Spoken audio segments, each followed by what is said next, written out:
Hi guys, welcome back to the channel. We are the Bagos and we're the founders of Courting 2020 Academy, which is a membership program that teaches single women how to date with 2020 vision. So that means no more delays, no more heartbreak, no more falling for the counterfeit, and last but not least, no more marrying outside of God's will. No more marrying outside of God's will. So in this membership program, we mentor women so they can be on that accelerated road to a godly marriage. So in today's video, guys, we're going to talk about a comment that I saw under one of our videos. And this lovely woman was basically saying, where are the men who are walking through healing and deliverance in preparation for marriage?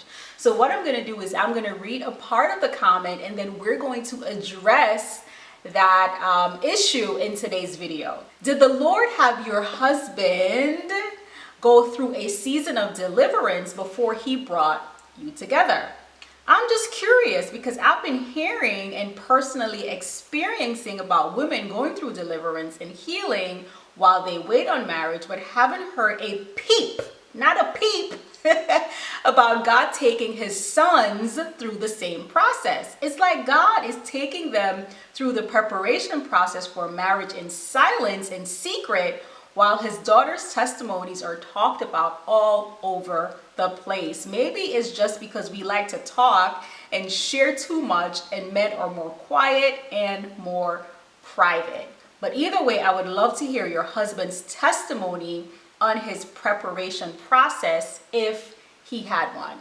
So our lovely subscriber, and her name is Andrea. My husband and I think it was a year ago, we had a video similar to your question here, and I'm gonna link it somewhere above here.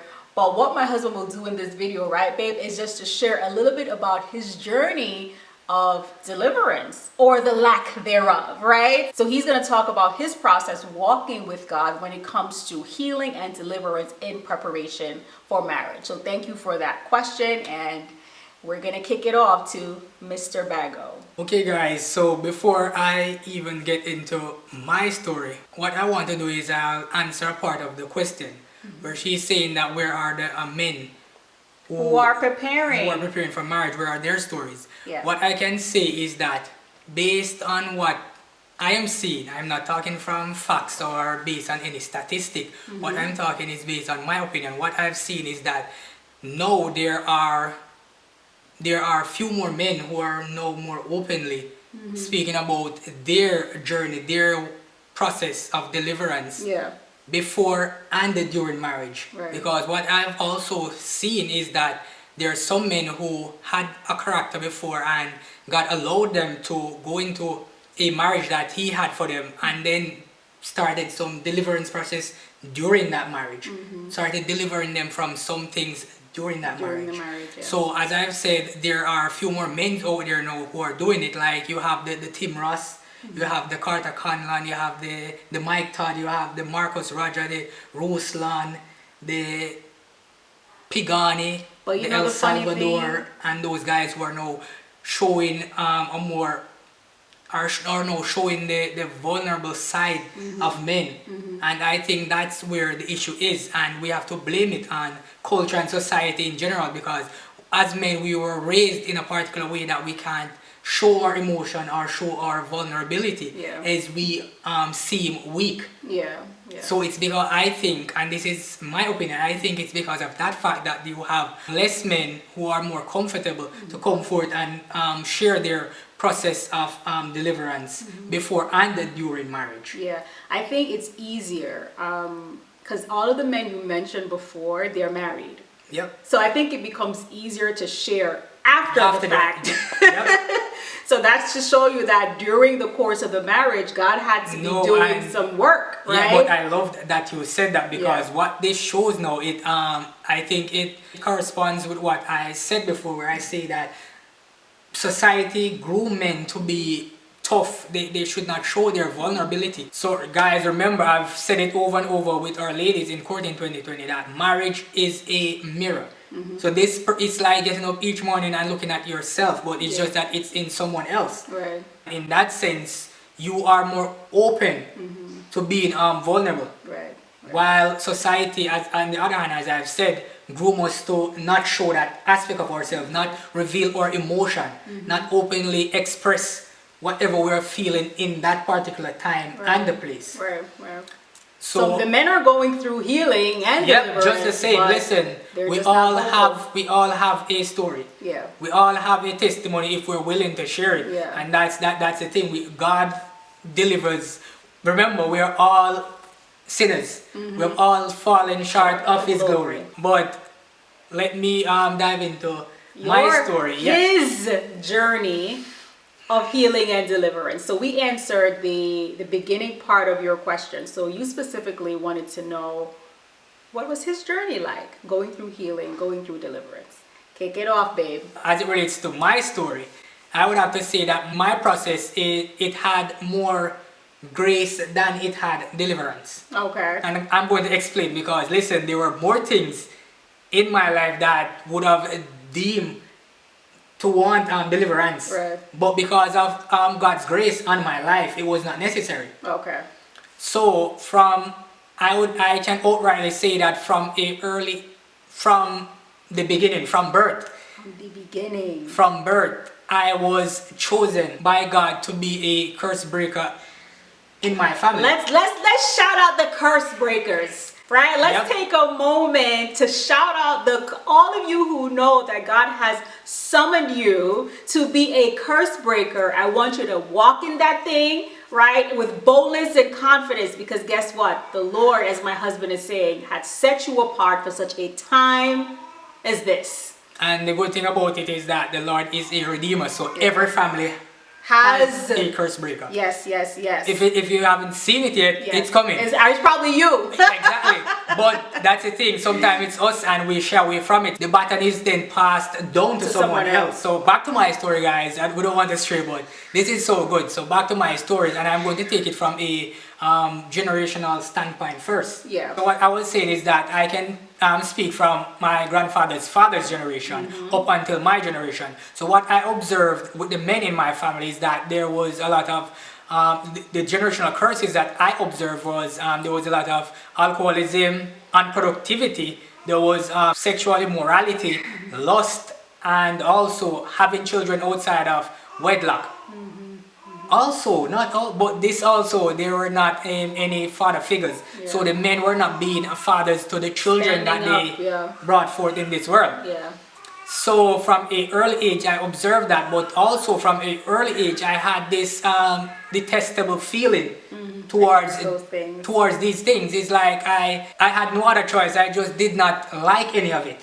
The idea alone of it would got me so emotional, so upset. That's where I said that it was more of a grace thing than deliverance thing. Right. Because what was revealed to me is that from then, what God had did is He had placed a veil over my life. It was like He placed this blockage in front of these generational curses. So they could not come near me, and even if they come, I had this resistance. Yes. To push it back, allow it to and not step into it. Because again, you are summoned as the curse breaker, and a lot of times, sometimes God will summon you as a curse breaker, and it's after the fact, after the awareness that the curse fell on you as well. That's it. Then He rises you up to break that curse. But when my husband's case, it was different. The Lord had a shield or a veil over him, right? Just like Job, where God, preserved him essentially. Babe, we're going to do something different. So my husband is going to keep on going. I'm going to grab the baby and I'll join him as he continues to talk. Okay? Sorry guys, we had to go get the baby because he was a little bit fussy, or he was babbling. I don't know. He was cooing, but we wanted to include him in the video. So go ahead, bye. Let me take him because my husband is going to really share his story, and then, I'll be the fly on the wall. Okay guys, so continuing with the story, based on my dislike for these things that I observed, I believe, and based on the grace that was on my life, this burning desire then came to want a wife, because I did not want to have children outside of wedlock. So now you see where the desire came from at an early age to pray for a wife. because, as I said, I hated the fact of having children outside of wedlock, which was prominent with the men in my family. And it's the same thing with the alcoholism, with the unproductivity, with the lust. And as I say, unproductivity, let me share this with you. As of now, I am the only male in my family that has graduated high school. Wow. So when I'm saying that the men were unproductive, this is an example of what I mean. It was just like they did not have any motivation, any zeal to want to find the things in life, like a career, a wife, to raise a family. While for me, I wanted the complete opposite. Right. Because of what I've said before, not because of anything in me, but because of the mere fact of the grace that was on my life. Yes. Yes. The fact that God was working even when I did not know He was doing it. Because this is a revelation that I got later on. Yeah. I did not know this then. What I knew from an early age is that I was created for something greater, something different. I remember that I've always said this to people who I meet, like and I have not said it from a place of pride, but from humility. Yeah. I've always stated that, listen, I just have this feeling inside that I am destined for greatness. Not knowing what that greatness looked like or what it was, but I just had this burning desire in my heart that this is not what my life should be or is going to be, but it's going to be completely different. Right, right. Because that was the Holy Spirit telling him, without you even knowing, that was a holy nudge. Called you to be the curse breaker. I'm on the opposite side, babe, because I fell into a lot of the generational sins, right? So that's why my healing probably took place a lot longer than yours, because for me, I had to go through with the Holy Spirit over time to break those off before I got to marriage. But for my husband, I guess God, protected him from so much, so there was very little for him to be delivered from, and that was just by the grace of God. Right? That was just how God set out for his life. But for me, one of the things that I remember having to repent of early on in my walk was the habit of going to healing doctors. Okay, so my family, let's just say you have an ailment, there is somebody in the community who got some remedy, they were like appointed people. I don't know what we call them in Jamaica. I don't want to say Obe man or Obe, because guess what? But that's it. But they're going out of our spiritual healers. Spiritual healers. That's so what they were connected to the church. Yes. So these yes, they were these always are the in the ones who church. were connected to the church. And that's where the deceit comes in. Because you're thinking that you're going to somebody who is hearing from God, not knowing that the source of the healing powers or the remedy that they're giving you for healing is demonic. So through that, I had to stand up against, and that's essentially idolatry and witchcraft altogether. And that was something that I had to, that was something that I had to deal with head on in my time of healing. So again, depending on what God, but yet still, as my husband, I was summoned as a curse breaker, right? So I inherited those things, never put my hands to it, but I inherited those things, and I had to really stand in the gap to break those off of my life. I would say that those people, I believe, this is my opinion, I believe that they had gifts from God. They received gift from God, but it was perverted along the way. Right. So that's for another video. Yeah. Apart from the great stuff that I just shared, there were two things that I can vividly remember that the Lord had delivered me from before marriage. These two things would be was repeatedly fornicated. Yeah. So remember, I prayed for a wife, if you have been following our stories, but I went and I started searching for that wife for myself. I started doing it the world's way. Right. So I got in a relationship, and we were in that relationship committing sin, because we were not in there being pure, but we were engaging in sexual intercourse. Right. That was sin in there. And then after that relationship, I made the same mistake by doing it my way again, and went into another relationship where I was doing the same thing. Yeah. But months before meeting my wife, I've shared this before, months before meeting my wife, even in the last video I shared it, that the Lord said, listen, when this relationship was going down and I was there trying to see if I was the one in fault, trying to fix it, the Lord said I should take sexual intercourse out of the picture. Yes.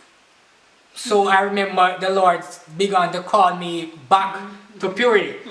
And in that sense, He began to deliver me from fornication. Yeah. As also, He shifted my mindset where I believed that I had to work, I had to search for love, I had to find the woman that God had for me. So that's something else that He delivered me from my mindset. The whole shifting of my mindset to the fact that He's the matchmaker, so He's the one who is going to bring that wife. Yeah. So I prayed for it, guys, and I was out there searching for it. Yeah. So in my mind, this is the way that it has to be done. So that's something else that the Lord delivered me from. Yeah. Before marriage. About a month ago, I had a dream. I had a dream where in this dream, God was revealing this whole curse breaker thing to me. Where in this dream, there were the men in my family and I. And there were these people who were just capturing the men. And I remember in the dream, my father and I got away from these people, and I think that's also important because my father was in my life up until a particular time. So I believe he was living a normal family life up until a particular time when the curse kicked in and took him over. Also to add, I think what this vision was revealing was that maybe my father should have been the curse breaker, but he was subdued by the generational curse, and as of such, the baton was passed to me. In this dream, my father and I got away, but immediately after we got away, they came and captured my father, and I was the only one who got away from these people. The revelation that I got from this dream was that the Lord was showing me that, listen, this was supposed to be your story also, but because of His grace, His mercy, because of the favor that He placed on my life from an early age, I was protected, I was shielded from this generational curse. And can I just also add, I remember one night I was just having this moment with the Lord, and God had me call my husband in, and I was just like, prophesying into his life. And I remember the Lord saying, boys, because I know that through my husband, God is using to reclaim his lineage, right? So I remember the Lord saying, boys, and how my husband is expected to rise up as the father of these boys, right? The father that He had originally intended. So it's no accident that we have two boys back to back. And I feel like that, that was just God saying, I'm restoring through you and through the hedge of protection that I've created around you, so you can walk that straight and narrow path, given that supernatural grace, not for these sins to overtake him. And all of that is because God is doing a new thing through my husband and through his generation. So through our union, and I want to add something else to this. These men that I spoke about in the beginning, who I stated are now being open and being vulnerable to talk about their deliverance process and so forth. If you check the backgrounds of these, if you check the backgrounds of these men, I'm sure you will see that they were rooted, they were raised in the church, whereas for me, I was not. So again, God is doing a new thing. So I'm a regular mundane guy, and He did this for me. So what God is showing us now is that, listen, He did it for me, He can do it for you also. Yes, no matter if you were raised in the church or not. It's never too late. You have breath in your body, God has a plan and a purpose for your life. So my dear sister, I'm hoping that this was a blessing to you. I'm hoping that this answered some of your question in regards to my husband's process going through his deliverance. And it was really by the grace and mercy of God that he didn't have to walk through the heavy deliverance process. But again, that was not the case for me, and that is not the case for other men as well. So guys, before we even close this video, make sure that you register for our free webinar tomorrow. It's called Hidden Things, and I'm going to be sharing my story, my testimony of having hidden things that I'm unaware of, that caused some major blockages in my life. So make sure that you register for that free webinar. The information will be in the description box. So guys, thank you so much for watching the channel, and we're out, right? We are closing this one up, and we'll see you guys in our next video. Bye-bye.